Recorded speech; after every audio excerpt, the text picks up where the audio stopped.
안녕하세요. 일레코나TV입니다.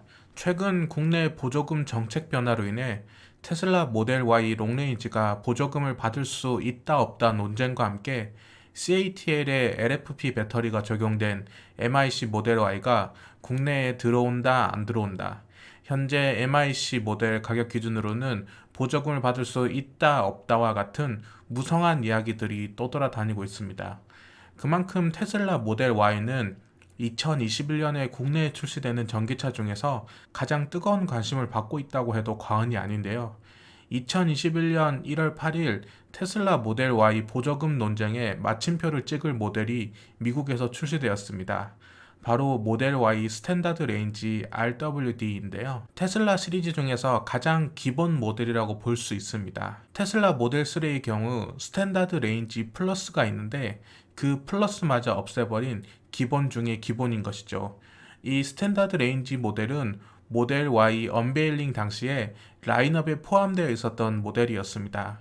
당시 영상을 보면 롱레인지와 듀얼 모터, 퍼포먼스의 경우 2020년 가을 배송을 목표로 하고 있지만 스탠다드 레인지의 경우 2021년 봄에 배송될 수 있다고 이야기했었죠. 아직 봄이 오려면 두세 달이 더 있어야 하기 때문에 배송 기간이 2주에서 5주 정도 걸린다는 것을 감안하더라도 예정보다 공개 시기가 빨랐다고 볼 수 있습니다. 라인업에 포함되어 있었지만 테슬라 모델 Y를 이야기할 때 스탠다드 레인지가 언급되지 않았던 이유는 발표회 당시 주행 가는 거리가 230마일, 환산해서 370km밖에 되지 않았으며 작년 일론 머스크는 모델 Y 스탠다드 레인지가 출시되냐는 트위터의 질문에 주행 가는 거리가 용납할 수 없을 정도로 낮아서 생산하지 않을 거라고 못을 박아버려서 사람들의 기억 속에서 점점 잊혀지게 되었습니다. 하지만 10월쯤에 모델 Y 스탠다드 레인지가 1월에 출시될 거란 소문이 돌았고 그 소문이 현실이 된 것입니다.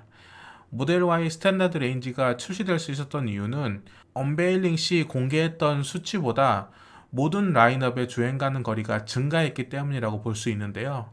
모델 Y부터 적용했던 옥타밸브 기술이 적용된 히트펌프를 장착했던 것이 주행 가는 거리를 모두 증가시켰던 신의 한 수였지 않나 생각해 봅니다. 세 가지 라인업 모두 최고 속도와 제로백 모두 상향되었지만 주행 가는 거리 향상이 가장 수치적으로 눈에 띄게 변화했는데요. 당시 롱레인지는 주행 가는 거리가 300마일이었는데 326마일로 26마일 상향됐고 퍼포먼스 모델은 280마일이었는데 303마일로 23마일 향상되었습니다. 당시 230마일이었던 스탠다드 레인지는 현재 테슬라 공식 사이트에서 244마일로 14마일 즉 22.5km가 증가했습니다. 244마일이면 환산해서 392.6km이기 때문에 엔트리 모델치고는 너무나도 괜찮은 주행 가는 거리 같습니다. 그래도 244마일은 미국 EPA 기준이니 한국 환경부 기준으로 다시 측정하면 예전처럼 20%에서 30% 낮아지는 거 아니야 라고 생각할 수 있지만 최근 모델 Y 롱레인지의 환경부 인증 수치를 보면 EPA 기준과 큰 차이가 없다는 것을 확인할 수 있습니다. EPA 기준 326마일, 즉 524.6km를 인증받았던 모델 Y 롱레인지가 환경부 기준으로 최근 511km 주행 가는 거리를 인증받았습니다. 이는 EPA 기준과 13.6km 차이로 퍼센테이지로 환산하면 3% 미만밖에 되지 않습니다. 이를 스탠다드 레인지로 그대로 적용해보면 대략 3%인 11km 미만으로 줄어든다고 가정해도 환경부 기준 주행 가는 거리는 380km 이상이 될 것으로 보여집니다. 특히 전기차의 주행 가는 거리는 봄, 여름, 가을에 인증 거리보다 훨씬 더 길어지기 때문에 480km 전후로 탈 수 있을 거라 예상되며 모델 Y 전 라인업에 히트 펌프가 장착되어 있기 때문에 겨울에도 주행 가는 거리 감소가 최소화될 것으로 생각됩니다. 미국은 지금부터 주문을 할 수 있고 배송 기간이 2주에서 5주 정도 걸린다고 하니 늦어도 3월 전에는 스탠다드 레인지를 출고한 미국 유튜버들의 실질적인 후기를 확인할 수 있을 것으로 예상되니 실제 주행 가는 거리가 얼마나 되는지 곧 알 수 있을 것 같습니다. 테슬라 미국 홈페이지를 통해 가격을 확인해 보면 41,990달러, 현재 환율로는 4,585만 원 정도가 됩니다. 마치 최근에 조정된 국내 보조금 6천만 원 상한제를 비웃는 것처럼 느껴지는 진짜 괜찮은 가격인데요. 19마일을 더 갈 수 있는 모델 3 스탠다드 레인지 플러스보다 4,000달러가 더 비싸긴 하지만 세단과 SUV의 공간 활용성의 차이를 생각한다면 결코 비싸다고 느껴지지 않는 가격입니다. 이번 스탠다드 레인지 모델 출시를 시작으로 롱레인지와 함께 2019년 7월에 옵션으로 발표됐다가 계속 지연되었던 7인승 옵션을 선택할 수 있게 되었는데요. 3,000달러만 추가하면 전자식 폴딩이 가능한 2인용 3열 좌석과 등받이 조절이 가능한 2열, 그리고 USB-C 타입의 충전 포트가 적용된다고 합니다. 이렇게 되면 테슬라 모델 Y 스탠다드 레인지 7인승을 주문해도 44,990달러, 현재 환율로 5천만 원이 넘지 않게 됩니다. 휠 사이즈는 기본 19인치가 적용되며 20인치로 업그레이드 시 2,000달러가 추가되는데요.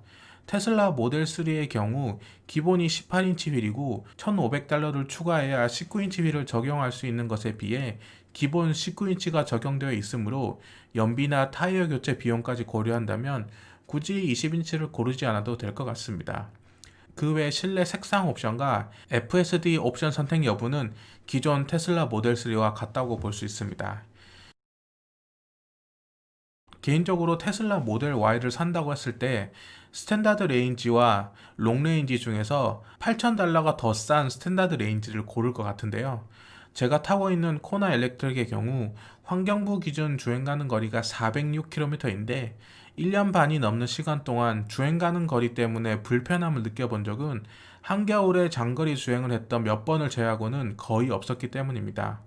물론 500km가 넘어가는 것도 신세계이긴 하겠지만 테슬라의 경우 현대자동차와는 달리 휠을 제외한 실내외 옵션이나 구성이 롱레인지나 스탠다드 레인지나 모두 동일하기 때문에 8,000달러를 더 주고 살 만큼 매력은 개인적으로 없어 보입니다. 물론 MIC 모델 Y 롱레인지가 한국에 수출되면서 지금 중국만큼의 매력적인 가격이 나온다면 당연히 롱레인지를 선택하시는 분들이 많겠지만요. 테슬라 모델 Y 스탠다드 레인지 국내 출시 여부는 아직 결정되지 않았지만 개인적으로 꼭 국내에 출시가 되었으면 하는 바람입니다. 국내에 출시된다면 보조금을 100% 받을 수 있는 확실한 가격이기 때문에 아이오닉 5 가격 정책을 압박해서 서로 경쟁력 있는 가격으로 나오게 하는 좋은 요소로 작용될 것 같기 때문입니다. 업체 간 가격 경쟁은 소비자에겐 늘 환영이니까요. 이상 일레코나TV였습니다. 감사합니다.